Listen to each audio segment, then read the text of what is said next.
Hey guys, welcome back. So in this one, we're going to be setting up our custom user model. Our intentions for this model is to be able to allow a user to have new properties. So we want to be able to quickly say for this user is the email verified. So we also want to be able to do things like for this user, generate an access token on the fly for them. Yeah, so those kinds of things. Also, we want to be able to change the way objects are created. So by default, the email is always not required whenever we are creating a user. So we want to enforce it. We want to make sure it is required because now our users are going to be logging in using that. Okay, so let's go ahead and do that. Now to do that, you're going to be pretty much inheriting most of the things that Django has. One of them is going to be the abstract base user. And also we are going to need the permissions mixins. So let's go ahead and import these two. So we can import these from Django contrib auth models. Then we need permission mixin. So it's going to be permission mixin. Then we also need the abstract base user. So abstract base user. So we need to make sure we are using. Okay, so now that we import this, you're going to automatically see that we have errors down here in the log. That's because right now Django is confused about how to authenticate users. So it's already seeing the initial setup that it already has. And now it is seeing us having another user model that pretty much does the same thing. So to take away this error, what we want to do is we want to go to our main settings.py file. So anywhere in this file, then you want to write auth_user model. So here you can set the path to the model class. So it's going to be authentication app. No, you want to do dot the name of the class, which is user. So now, if I save this, you see that now the error changes and now it is asking us for the required fields and the username fields. But don't worry, we'll get there. So over here, I want to show you what's in the permissions mixin. So when we hover above the permissions mixin, you can see that this adds all the fields that are necessary to support groups and permission models. So if I click over here and come to basically the Django one, you can see that it has things like a super user, things like groups, permissions, and all that other stuff. So you see it has all these methods that basically do what we saw. So also you notice that here we have something called an abstract user. So this is the class that Django uses by default.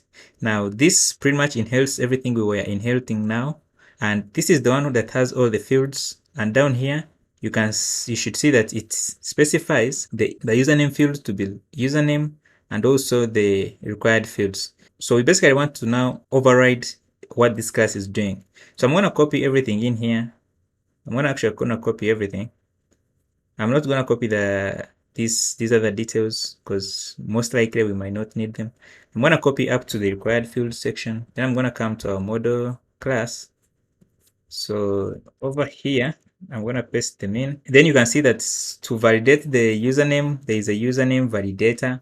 So we are also going to import that one in. So I'm going to come over. So I'm going to come on top here and also bring in the input for the username validator. Then let me actually minimize this here so you can see properly. So here we have the username, we have the first name, last name. We might not need these for now, but if you need, you can keep them. I'm going to remove them. Then we have the email. You can see that the email can be empty by default. So we don't want this really. So here we can set this one to false. Also, we want it to be unique. So we can pass unique equals true. All right. Let's save that. Then here is staff fine is active. Down here, you can see that we need to specify a manager class. Now, a manager class is pretty much a class that specifies how objects are created or retrieved. So every time you want to change how objects are created, you want to define a custom manager and change how methods should behave. So this can also be important if you want to implement things like soft delete. So this is something that's common. Like every time you want to delete, let's say, an object, you want to mark it as deleted and not delete it.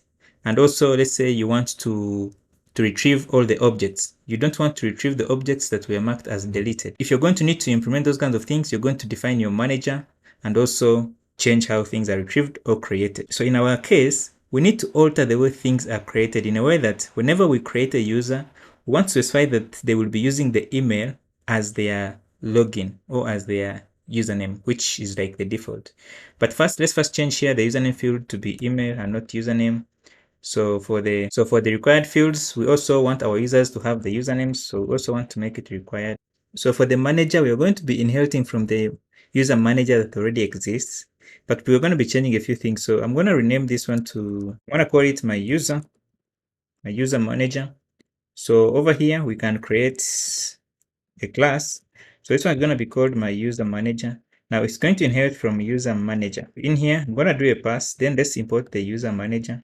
So here, if I did the find and went to the Django models, so here let's search for user manager. So you can see that there is a user manager that already exists. Now it has the create user and then the create super user.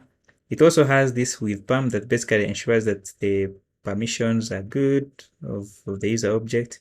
Now we don't want to touch the with PAM. So what we want to do is override the create user and also the create super user so we can enforce the email. So I'm going to come over here and copy all this stuff. Actually, we don't need this one will be inherited. So I'm going to copy this create user and also create super user up to here. Make sure we are good. So over here, now we can bring them in. So let's make sure our indentation is good. So for the create user, we want to be getting the username, then the email, then the password. Now we also want to add a check to make sure the email is always set. So by the way, every time we are creating a user from the command line or the admin section, we also want these things to be enforced. So we need to really add them on here. So now let's check for the email, make sure it's always provided. Okay, so if it's not there, we should give an error. So we have the email. So we have the email, then we have the create user there. That's fine. So also for the create super user, we want to make sure the email is never none. So we're even going to remove this default param to be none. Make sure it's always required. Okay, so now that we have the create user, create super user, I believe that will do.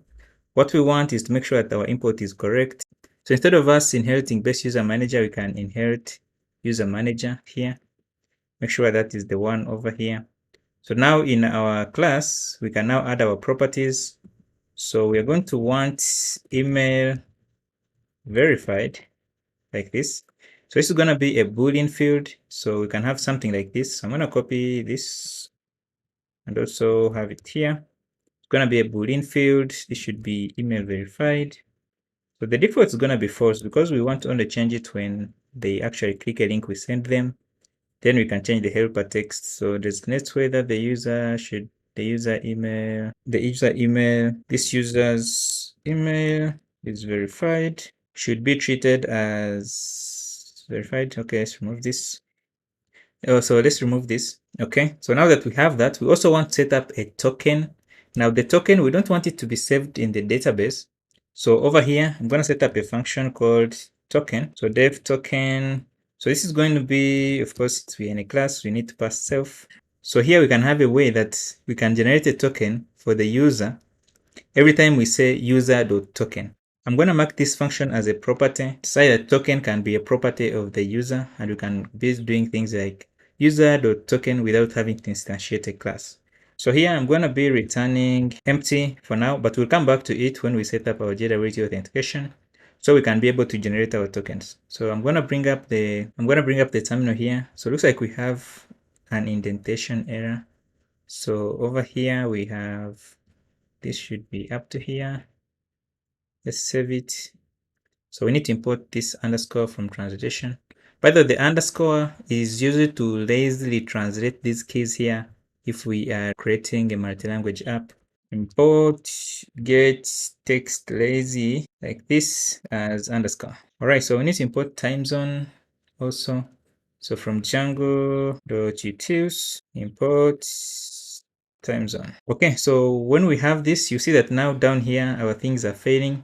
That's because we need to run our migration. So I'm going to stop the server, and then I'm going to run the Python manage.py, make migrations like this. So now you can see it creates our migration. So if you go to our migration file, you should be able to see that now it even has things that we didn't specify. Also, you can see it has things from our tracking model. So it has the permissions. They are also still set up, and it's using our new manager. Yeah, which is nice, which is what we want. So over here, we can go ahead and migrate it. So now we can do migrate like this and run it. And now you can see that things are set up properly. Our server should be able to still run. So Python manage.py. run server, and you can see that the server is on and things are still good. So that's gonna do it for our custom model. If you guys had other things you needed to add, you could add them here. If you wanted to customize the authentication, creating accounts, you would change the way users are created in this manager we just created over here. Okay, so that gives us a good baseline on now starting to implement our authentication. So in the next video, we're going to be starting to register a user. So thanks guys for watching. If you enjoyed the video, give it a thumbs up. Don't forget to subscribe. I'll see you in the next section.